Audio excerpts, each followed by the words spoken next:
There's just so much. You're listening to a Mamamia podcast. Mamamia acknowledges the traditional owners of land and waters that this podcast is recorded on. Welcome to Mamamia Out Loud. It's what women are actually talking about on Friday, the 12th of April.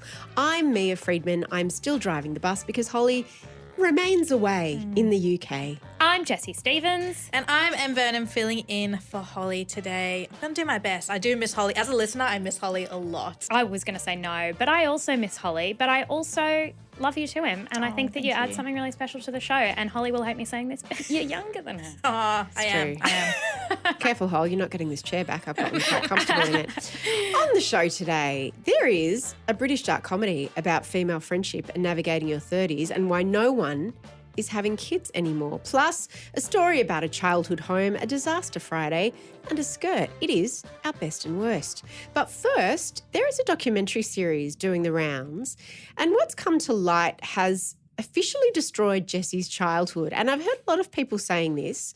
It's not so relevant for me because I didn't watch these shows, but everyone is talking about it. So we thought we would unpack this on today's Friday episode. The conversation we're about to have is about a TV show, but it touches on some heavy topics. We will have some links in the show notes to places where you can get support, but please just be aware of that before you listen. We want to do a deep dive on the brand new documentary called Quiet on Set, The Dark Side of Kids TV. And it's revealed what has been going on behind the scenes of children's shows that we watched in the late 90s to the early 2000s. So I was born in 1990. So when all these shows started coming out, I was, 6, 7, 8, 9, 10. I remember watching The Amanda Show, Drake and Josh.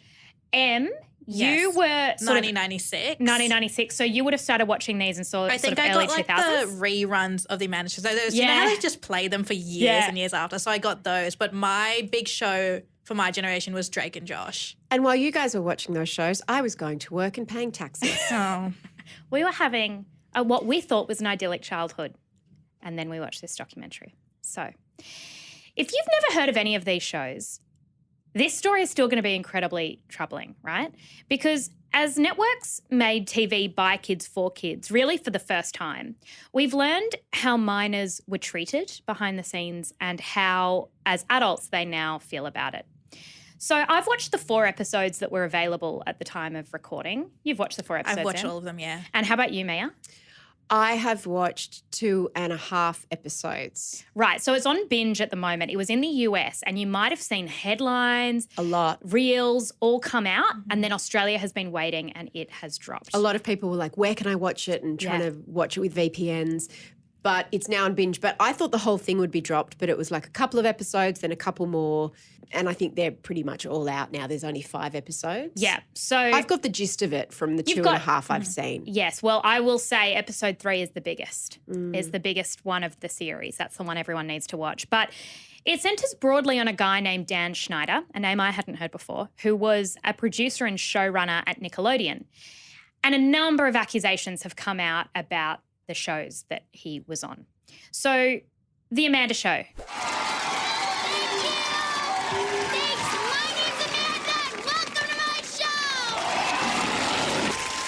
If you don't remember, Amanda Bynes, child star, discovered quite young, and she ends up being on The Amanda Show.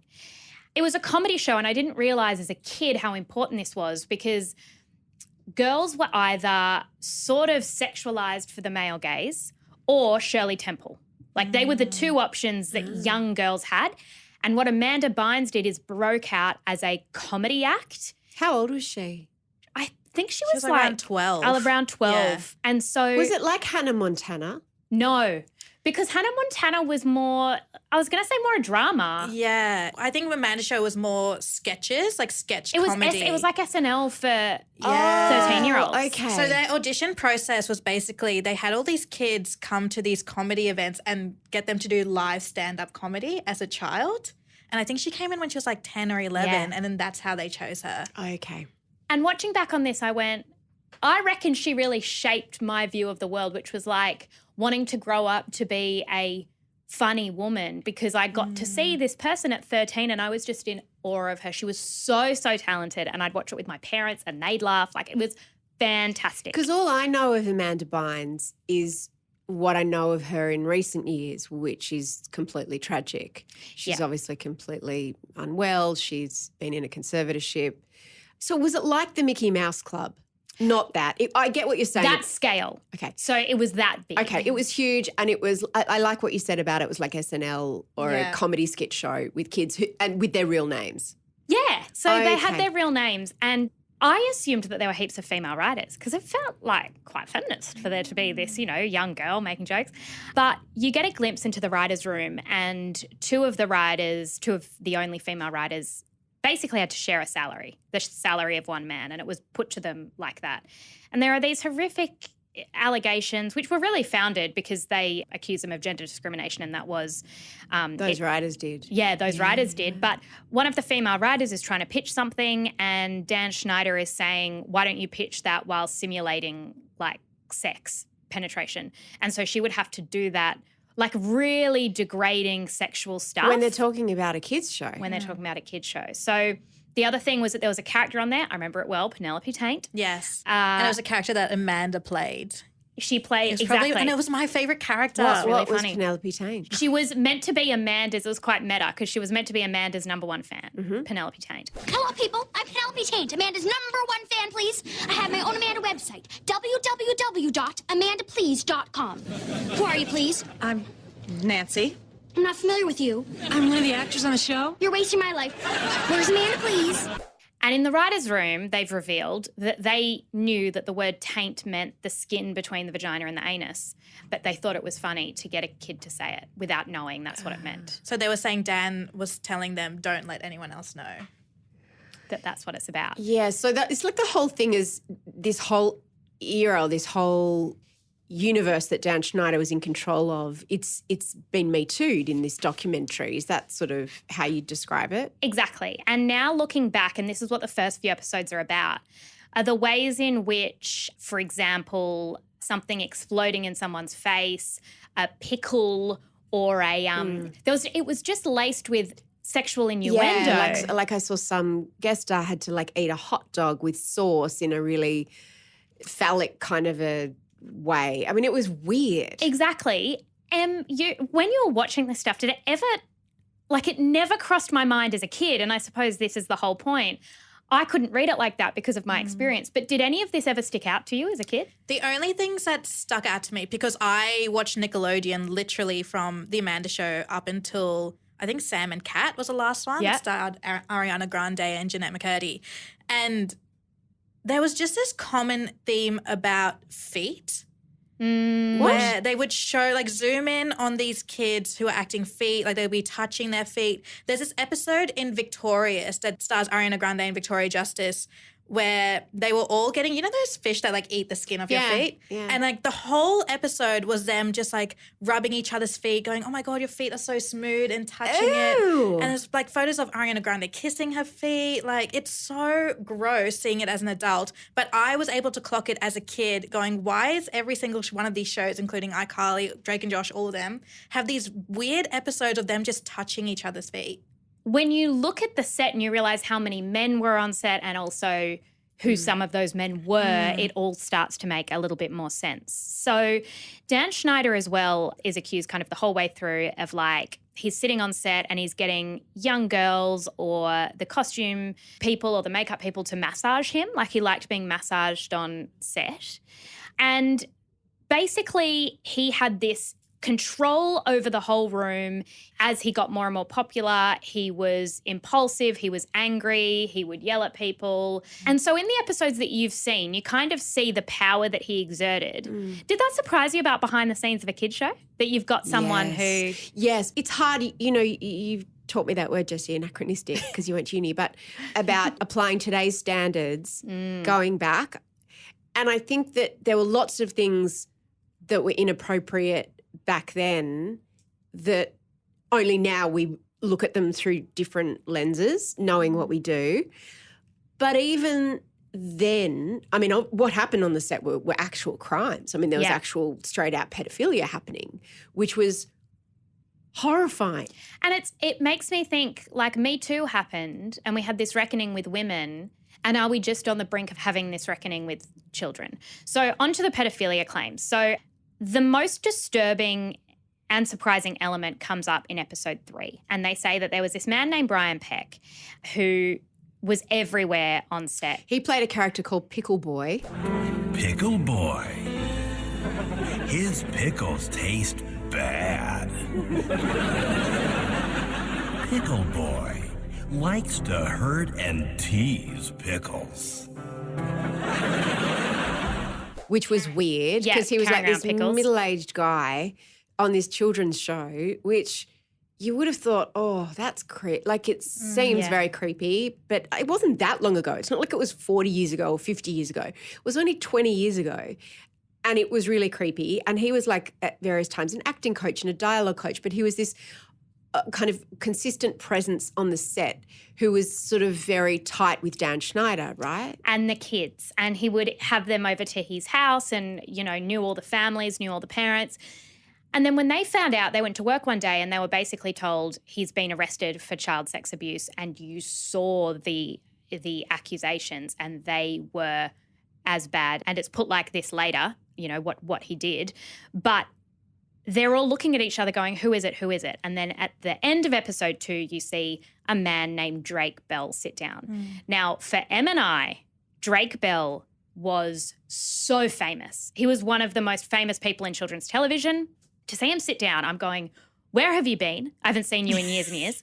And secondly, not him, because he was the most famous. And until then, it had been a lot of the kind of actors that had been on the set and then off the set and kind of minor roles. And you saw the grooming process where these kids who were often, you know, it was their first job, or they were new to Hollywood, or their parents were a bit naive, or there was like an outrageous imbalance of power in all of those instances. But the audacity to go for the star, because a lot of those other actors didn't have much power. But even what we learned through the documentary is that the stars didn't have power because they also were kids. Exactly. So Drake Bell sits down and tells his story about the way in which he was groomed by Brian Peck, the way in which his father was groomed by Brian Peck. Because his father kept saying, his father was in tears, and his father, who was in tears, just kept saying he had all those red flags. He's like, he was just like touching him on the arm. And it showed this guy, Brian Peck, it had some footage of him on the set of Growing Pains, and that was Leonardo DiCaprio's first job. And it actually showed him doing this thing that Drake Bell's father said he did to Drake, which is like just rubbing his hand up and down, just being very close, touchy. And like you don't ever do that with kids. And it was just weird. And here's some of what Drake Bell had to say about what happened to him at Nickelodeon. Whatever you feel comfortable or you think will help. Why don't you do this? Yeah. Why don't you think of the worst stuff that someone can do to somebody as a sexual assault, and that'll answer your question. I don't know how else to put it.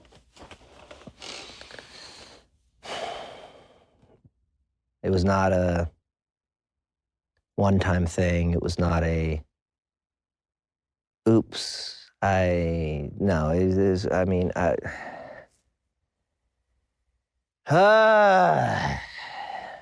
Em, what did you take away from not only how he was groomed, but how his parents were groomed? Because a lot of people have almost become outraged at the parents, but you see how deeply this all went. Yeah, it's really interesting because I saw the commentary on the show before I watched the show because it was in the US a whole week before we got it. And all of the stuff on Twitter, X, is everyone just saying, how could the parents let this happen? Because the parents themselves who are being interviewed in the show are saying on camera, we were with our kids 24/7. Like we were on the sets, we were behind the scenes, we were them when they were being like vocally coached. A lot of them were their managers, so they went to meetings with them as well.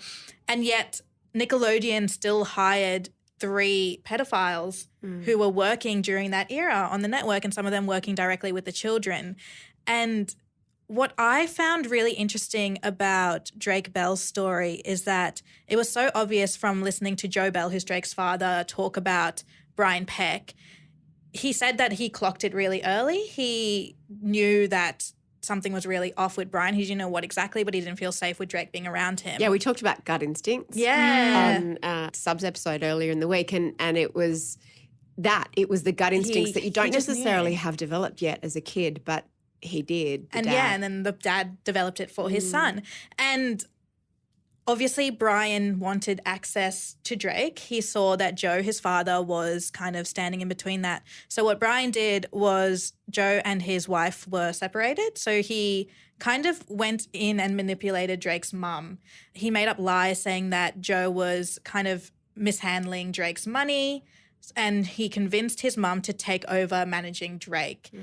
And then he also became a really trustworthy figure to Drake's mum. And in the interview itself, Joe said, I told his mum one thing, do not leave him in the same room as Drake. Do not leave them alone. And it ended up happening. Drake would spend nights at Brian Peck's house, which is when the abuse started. It's like that Michael Jackson stuff, isn't it? Where you just go, what were the parents thinking? What were they thinking?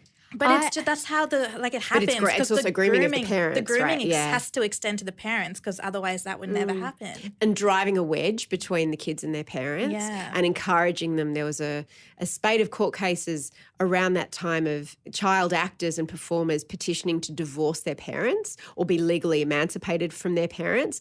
And what that meant is that they could work much longer hours. Like that really suited their managers and their employers and the studio because it meant they weren't protected. And it appealed to the kids, of course, because who at age 14 or 15 or 16 doesn't want to be more independent? And, when you're starring on a show, you don't want your parents to be telling you what to do or having any power over you.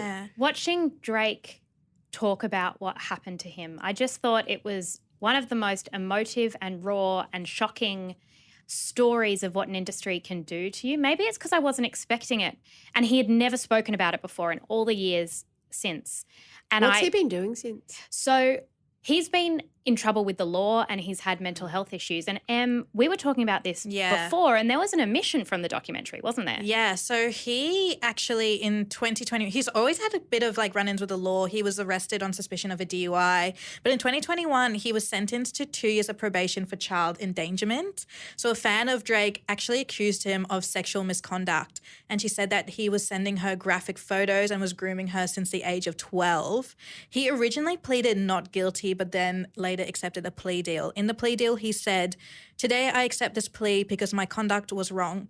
I'm sorry that the victim was harmed in any way. That was obviously not my intention. I have taken this matter very, very seriously. And again, I just want to apologize to her and anyone else who may have been affected by my actions." Oh, that's just so tragic. It's so tragic because it's the cycle of abuse, of what happens when something so life-changing, awful and life-changing happens to you at this sensitive period. These kids who should have been looked after, and you can understand the parents because if your child has this passion and this incredible skill, these kids were so talented. Like Amanda Bynes, you watched her at 12 or whatever and you just went, she is going to be the biggest star in the world. She was so funny and had all this energy. Of course you want to encourage your child to do what they love, but they had no idea what they were leading them into. It's very interesting. I was reading last week this big investigation about the big sharenting reckoning that's going on, because now where that's moved to and parents as managers is the internet, particularly Instagram. And you have these children who are child influencers essentially, and a lot of them, particularly the young girls, have got massive followings and are making huge amounts of money. Those accounts are ostensibly being run by their parents. The most famous one is a little girl called Ren Eleanor, and there's been sort of huge controversy because when you look at who their followers are, it's predominantly men, grown men. And when the parents sort of are faced with this quandary, because these kids are often earning really, really good money and they have no physical contact with these people, but some of the images that are up on some of the accounts, I'm not saying Ren's, but are quite suggestive. Like it's them eating a hot dog or licking an ice cream cone or wearing swimwear or wearing a gymnastics leotard. And some of the parents come from a good place and are just trying to help their children earn some money or maybe pay for college.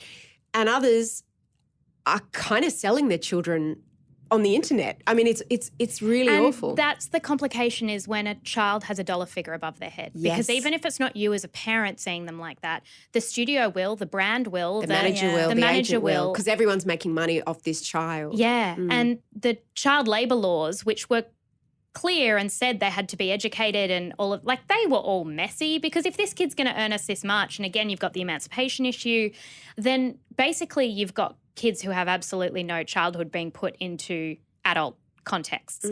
And then on top of that, you've got, so Brian Peck goes to court. He's found guilty of all these. He got Drake Bell got a taped confession from him where he just admitted to everything that he had done, which is unheard of. Like, you can see a world in which he never was prosecuted for what he did. But anyway, he gets this taped confession, and then when it comes to sentencing, he gets a number of character references. They went through not only the people who gave the character references, which included actor James Marsden, who is very famous, so many executives. Imagine writing a character reference for a pedophile. For a pedophile, right? And I will say, I'm very interested to know if they knew what the allegations and what the trial was actually about, because I saw some of what they had said in their references, and I thought, I don't think Brian's told them the truth about what this case is. But if someone said to you, will you write me a character reference? I mean, surely it's beholden on you to say, well, why? What for? What have you been charged with? Because what is in the contents of this is, like, there are women writing, if he is guilty of this crime, then I can only imagine that the victim seduced him and that that he would have put him in an impossible position. Like, these were written, again, not 40 years ago, like less than 20 years ago. And still Drake has said that he believes that Brian Peck would have manipulated those people into giving character references. Wow. Yeah. Like, he's been so badly affected by this that that's like what he genuinely So where are thinks. these guys now? So he did go to jail, but then was released, and I believe was then employed by another studio. He was employed by Disney for The Sweet Life of Zack and Cody, because they didn't do a background check until they did, and then they were like, oh, well, you can't work here anymore. But he worked there, I think, for 3 months. Unbelievable. So I want to ask, what do you reckon the lessons are here? Because obviously this was a while ago. The industry has changed. It's had a Me Too reckoning. When that Me Too reckoning happened, Dan Schneider was let go from Nickelodeon because of all the gender harassment, but also kids' complaints and his temper. None of it looked good in a 2018 context. What else do we think the lessons are here in terms of kids and entertainment and how they're protected?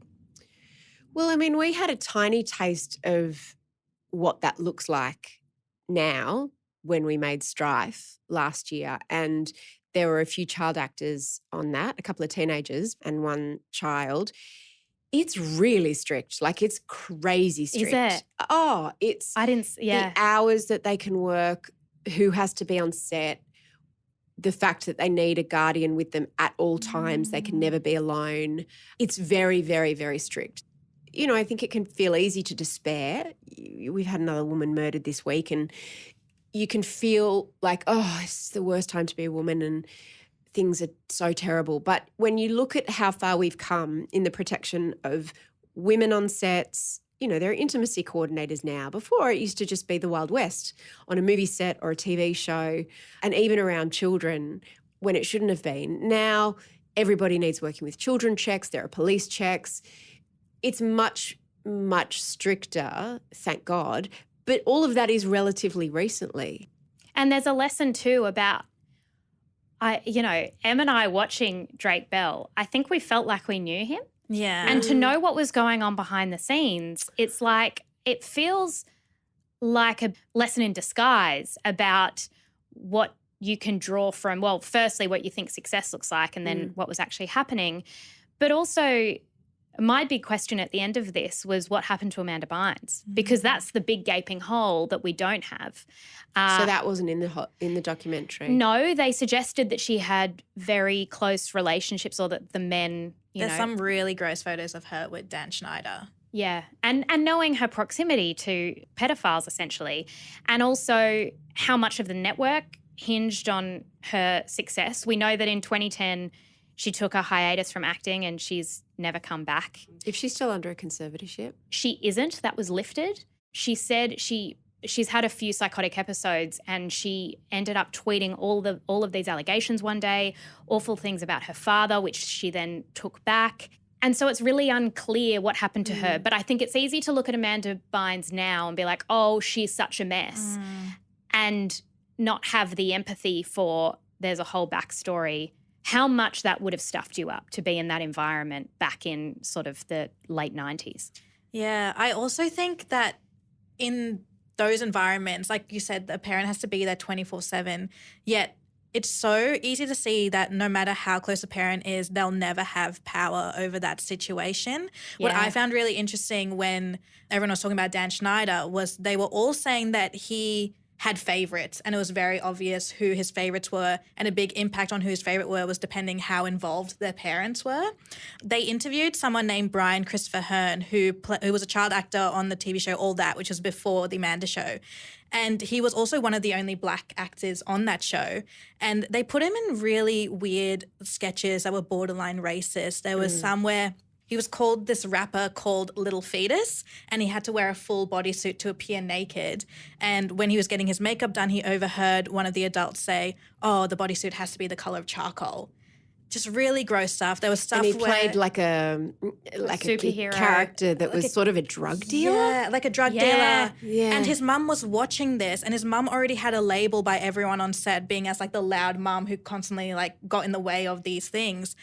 And then eventually he got fired from the program. He was only there for 2 seasons, and his mum said he completely lost trust in me because he was literally the sole provider for their family. The wedge that they all drove between the kids and their parents. Do you think people should watch it? Absolutely. I think it is given me a much greater understanding of the impact of child sex abuse and how it happens. It was such an... In plain sight. In plain sight. It was such an honest description, like the generosity with which he shared that. I think it's very, very powerful. If this has raised big feelings for you, as it might have, there's a lot of help available to you. Please reach out. We will put some links in the show notes.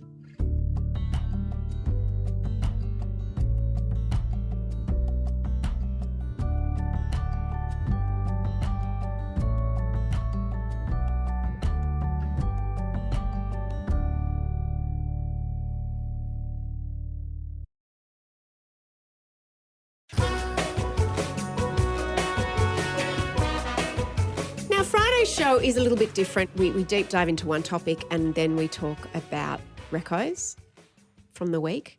I discovered a new thing this week. I discovered it on the set of our video shoot for the Mamamia Out Loud live show. Mamamia Out Loud live presented by Nivea Cellular. It is a product that the hairdresser used on me. I think she used it on you too, Jessie and Holly. We certainly needed a lot of it.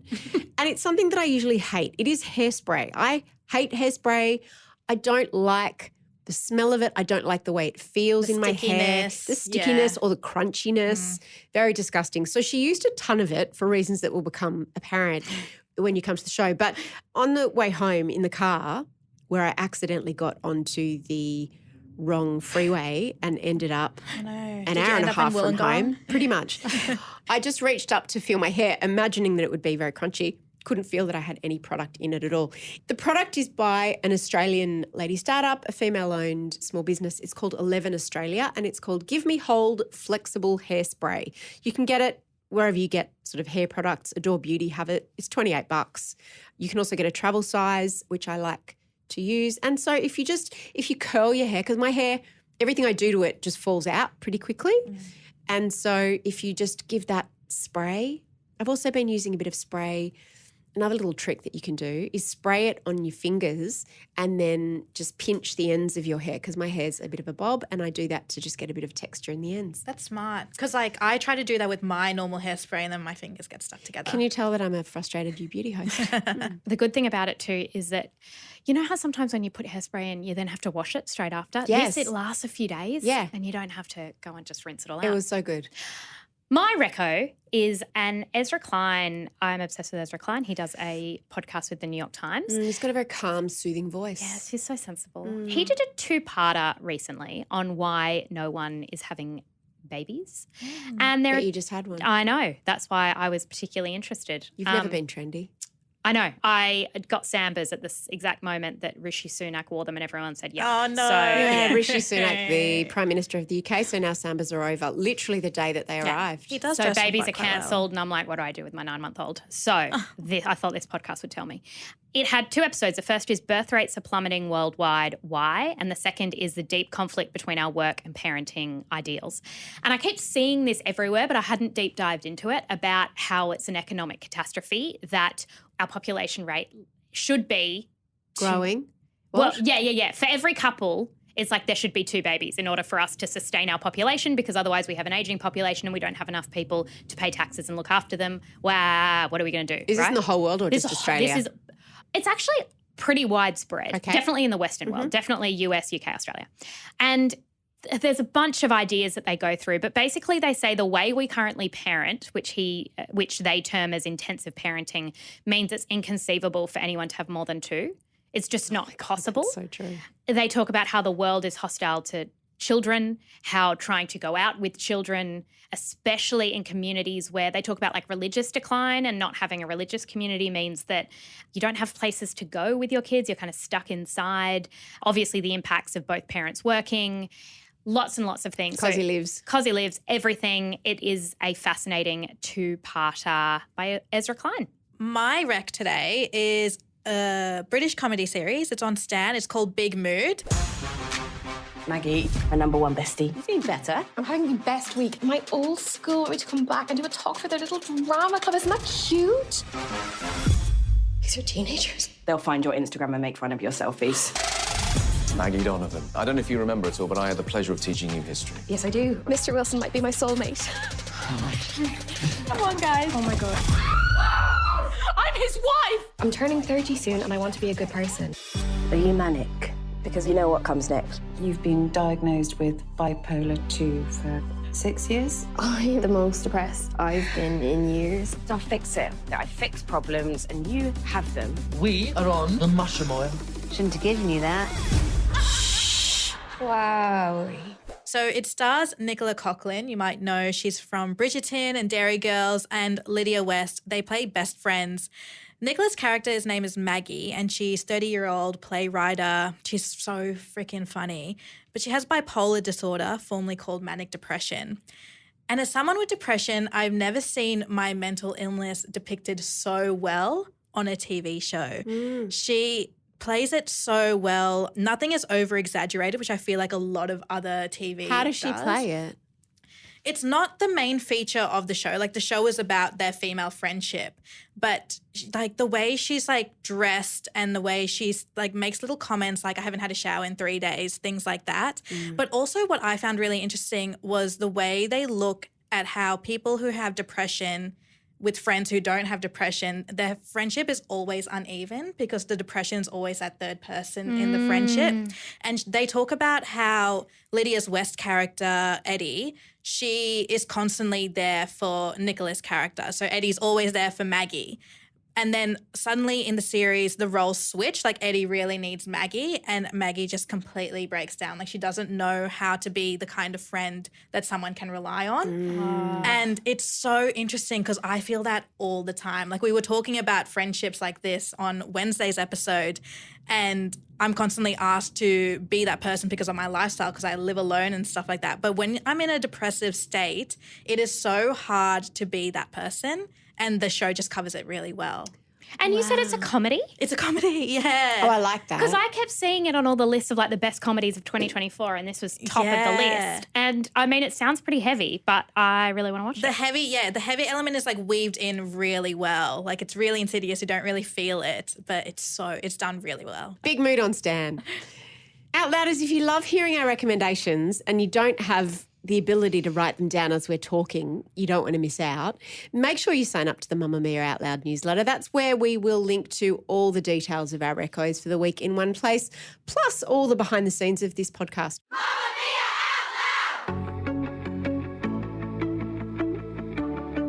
Want unlimited Out Loud access? We drop episodes every Tuesday and Thursday exclusively for Mamamia subscribers. Follow the link in the show notes to get us in your ears 5 days a week. And a huge thank you to all our current subscribers.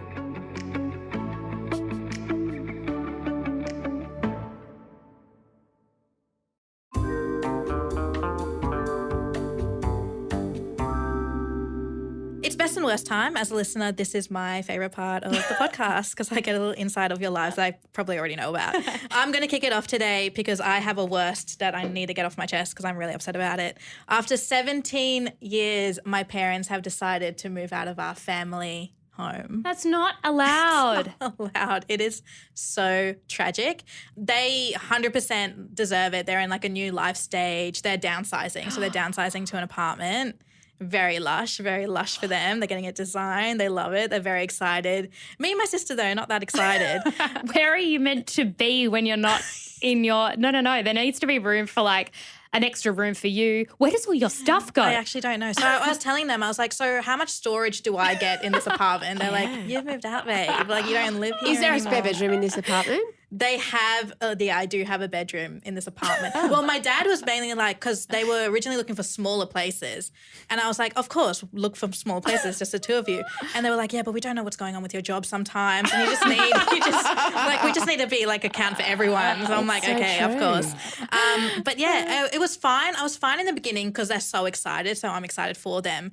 But my grandparents have basically they live really close to my parents and they basically raised me and my sister. So they spent a lot of time in that house and they're so old. They never come out of their house. My papa's 92. He has a really bad heart condition. My nana has dementia. So they came over one night for dinner and then they just immediately started crying. And they looked at us and they were like, you made a house into a home. You should be so proud. Stop. I was like, oh my God, my So heart. when are you officially out? So we're officially out, I think, this time. Oh, in 2 weeks. In 2 weeks, yeah. Oh, there's what so many happens memories. to all your shit that's There's there? so much shit. What happens to it? We tried to do a few garage sales. They didn't really work out because I don't think people do garage sales anymore.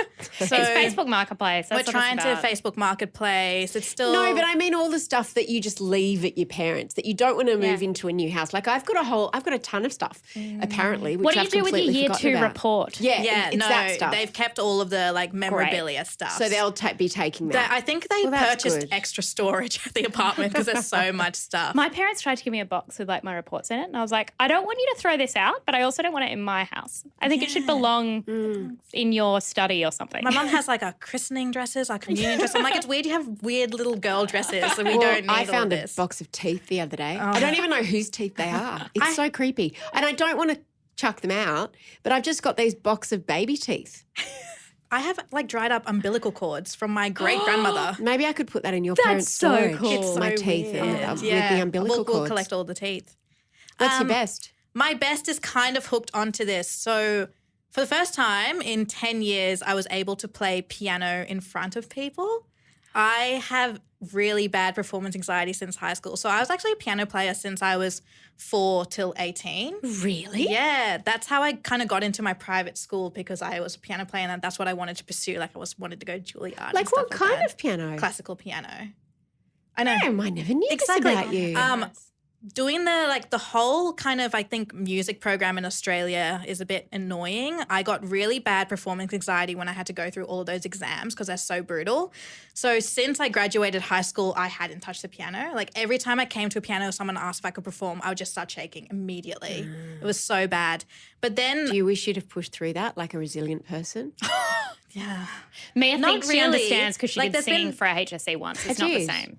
Oh, it's not the same. I was probably a bit better. But yeah, you probably were. She But I mean, was. like everyone gets performance anxiety. No, this was other Mia, level. This is shut up. other level. I cannot even tell Like, you. why? Like, No, there were times no. where I couldn't even look at a piano. Like I'd immediately start crying, even if like no one even asked me to play it. So my parents had our piano in the house, and that And was they kind set of fire to it was kind of my one thing that I was weirdly upset that they were getting rid of, just because it's been such a staple in our lives, just being there in the house collecting dust. So you wouldn't even, like when you went over there, you wouldn't even just give it a little tinkle? I would if no one was in the room. So it was all about people. So forgetting an exam condition, you couldn't even have like your mum reading a book in the background? No, everyone had to be out. Did you do it like if you were drunk at a party? No. Did you do it if there was no one in the house sometimes? Yes, so I can play. I can still play, but no one can be around. That's so I can sometimes interesting. record myself and play. That's fine. And people can watch the video, but no one can physically be in the room when I play Could piano. you record it and put it on the internet, like on social media? Yeah. You wouldn't mind that? Yeah, I wouldn't mind that. Okay. But I don't know what it is, so you can't explain these things. But after finding out that they couldn't fit the piano in the apartment. Have you had therapy? I have had therapy about this, yeah. They don't know. They don't know. They're like, yeah, weird. It's a waste of money, wasn't it? Such a waste. So that's why I talk about my depression now only. So then after all of this, when I found out the piano wasn't going to my parents' house, my grandparents were over for dinner and stuff, and I was like, do you guys want me to just play a little song? And I played a little song for them. Em, what do you think made the difference? I don't know. I think it was just knowing that I would never have this fixture in my life again. That I was like, this is my last, like, one and only chance, last time to ever give my parents this, like, last little gift. Mia, what's your worst? Okay, so my worst started in a lovely way. It started with an act of kindness and generosity. So Kate Langbrook did a season of No Filter earlier this year, you might remember. And I wanted to send her a little gift, a little treat to say thank you. And so I ordered this necklace and I got it sent. I bought it online and I got it sent directly to her. So I found out what her address was and sent it directly to her. What I must have done, I think I might have used ShopPay or something. What I must have done is then not changed the address on my ShopPay. No, you've been sending all your... So then everything that I bought for the next... Your big dildo went to Kate. 2 weeks. Oh, no. It wasn't arriving and I was getting real... And she texted me and she said, did you send me a lovely blouse? And I went, no, I sent you a necklace. And I didn't know what she was talking about. And then she was like, oh, I didn't hear from her. And then I'm like, where are all these things that I've ordered? And I was complaining. I was sending emails and feedback forms. And then I suddenly went, oh, no. Oh, God. And I went and she looked. Thought you were so weird. She must have thought you were a stalker. What made you realise that something was wrong? There were clothes racks. There were the things I sent her, mostly just clothes though, and some of them got lost in transit. It's been a thing. So, and then it got so bad because then it was like, okay, so that shirt that you think is beautiful is actually mine. I need you to send it back. I then had to go to the post office, buy 2 post packs, one to address to me, put it in the other one addressed to her to send it to her because I thought I've got to make this easy for her because I've given her a job. I was meant to give her a treat and I've now given her a job that she's got to go to the post office and send back. It's so annoying for her. And so I did this and I sent it down and then it was like, hey, and she's like, it's arrived. I'll pop the shirt in. And I'm like, no, can you hang on to it because the skirt is coming too. There's a matching skirt that's coming. And she's like, okay. And so then I'm like waiting. And I'm like, has the skirt arrived? And then she's like, I've just been in Adelaide, so it might be at the post office. And I'm like, can you go to the post office? You're so annoying. I was so, and we've just been sending each other these hysterical voice memos with these installments. It's gone on for weeks.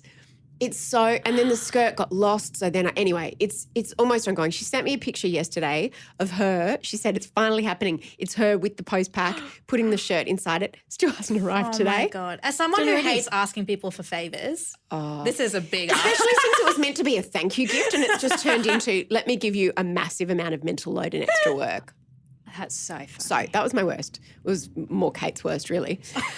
My best is something that I learned this week. It was the 50th anniversary of women being allowed to get a credit card from a bank without the signature of a man. Oh, that's really helped Mia Freedman, hasn't it? Means in my lifetime, because I was 2, you know how some people are like, oh, back in the olden days. Like, I don't remember it. I wasn't trying to get a credit card at 2. The world saw you coming. But my mother couldn't have got a credit card before I was born without the signature of a man. I don't know what man, her husband. I think a man had to be guarantor. So it could be any man, but a man had to, like, vouch for you. Can I say something unpopular? Please. If you needed Jason's signature to buy a skirt online, would it have gone to Kate Langbrook? Look, it really wouldn't have. It wouldn't have. That's very true. It's very true. So I think it's important we've still got a long way to go, but I think it's important to acknowledge the little wins, like being able to buy things without asking anyone's permission. My worst is I had Newcastle Writers Festival last weekend and it was the first one since I've had Luna and it was going to be the first kind of proper night. I knew I was spending a night away from her. I went to bed and I knew I had to be up at 7 to leave at 7:45 to be on a session at 11:30. I had all the maths. At least it's like a 2-hour drive or something. At least, and then remember it's terrible weather. So I was like, one car accident and then it's an hour and I don't want to be on a freeway rushing. Like I was just can't be late. Anyway, so I knew I needed to leave at 7:45 and I wake up and it's 8:15 and I was like, I am in a nightmare. And I'm running around the house and I get my bag and I'm like, I haven't even packed. I haven't washed my hair. Like I was going to have to go on stage as soon as I got there and I didn't have any of my things. My phone was dead. Like I was mid panic attack. I had a shower so quickly that as I ran out, I nearly slipped on the floor. I'm throwing all my things in and I go downstairs and Luke is just sitting there downstairs calmly and he goes, can I do anything? And I go, I'm going to miss this. People have paid to come and see me and I'm going to be late or I'm going to miss it and I am freaking out.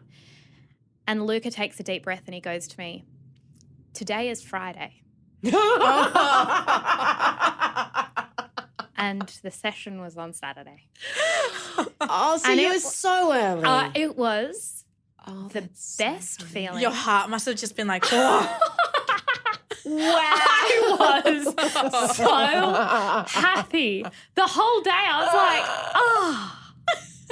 look at all this time I've got. I was walking. You're like, you've already had your shower. I half washed my hair. I'm packed. I'm actually dressed. You should have thought, I'll just go now. Like, I may as well. I was I think I'd been having a nightmare that I missed it. And then I woke up suddenly. And I didn't actually have to be up that early that day. And I had just gone, oh, my God. I think I might have been a little anxious about that. Can you really? Do you think? That is such a good story. Was that your worst? Because that sounds like your best. It was, when I realised, I was laying there giggling to myself. And Luca kept saying, that was the most embarrassing thing I've ever seen. I'm mortified. Do you realise how stressed? And I was really close to snapping at him for no reason. Oh, yeah. But he really, I loved him. Because I would have been like, can't you help me? Yes. Look, just don't, why are you just sitting there? And then he said, if it hadn't been raining and I'd been out on my morning walk with Luna and Chili, how far would you have got? And I said, Newcastle. I'd have gotten to Newcastle with my things and been like, where's my session? And then I actually had a podcast recording that afternoon, so I would have had to You would have had to drive back from Newcastle. And just with my bag with nothing in it. That's so good. Honestly, I was not in a good way. Well done. My best was when I discovered that it was the next day. I actually had the best weekend ever. I got to hang out with Elfie Scott, who used to be on this podcast. She's great. Our friend Elfie. I was on a panel with her. We had so much fun. And it was my first night, like, properly away from Luna, knowing I was going to be away, and I was so nervous. And I got into bed and I was like, you're not going to be able to. Did you sleep like the dead? I slept 10 and a half hours. And I accidentally timed it with daylight savings, which meant I got an extra hour. But Luca, who was at home, got a baby that woke up at like 4. I was like, oh, sucks to be you. So just got so much sleep. Came back feeling amazing. And I was like, I don't even feel guilty. I just feel great. Why would you feel guilty? Oh, I loved it. It was great. Oh, that's so good. Yeah. Have you ever had any career advice that was really quite life-changing? I have. I feel like I'm going to get in trouble with this because you're the founder. My career advice I had early on was know when to ask for forgiveness. Oh. Do you mean versus permission? Versus permission.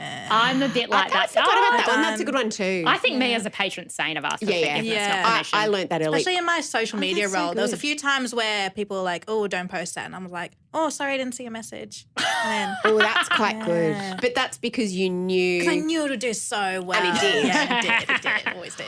I like that. Well, on yesterday's episode, Holly, Jessie and I all revealed the best career advice we've ever received. Here's a little sneak peek. When I was thinking about my best career advice that I was given, it was just say yes. And then I wrote down problem boundaries.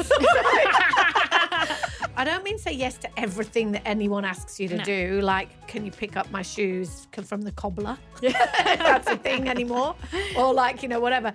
What I mean is when someone says, oh, hey, this interview's come up with blah, blah. And it's, you like, feel the fear and say yes. Yes. A link to that episode will be in the show notes. Could change your life. We're very wise. We're not really, but we say some things. Out Louders, we are so excited to see you all at our live show next month. The tickets are going fast, so if you haven't got yours yet, head to the link in the show notes and come along to Mamamia Out Loud Live, presented by Nivea Cellular. Thanks for listening to Australia's #1 news and pop culture show. That's what we are. Bye. Bye. See ya. Shout out to any Mamamia subscribers listening. If you love the show and you want to support us, subscribing to Mamamia is the very best way to do so. There's a link in the episode description.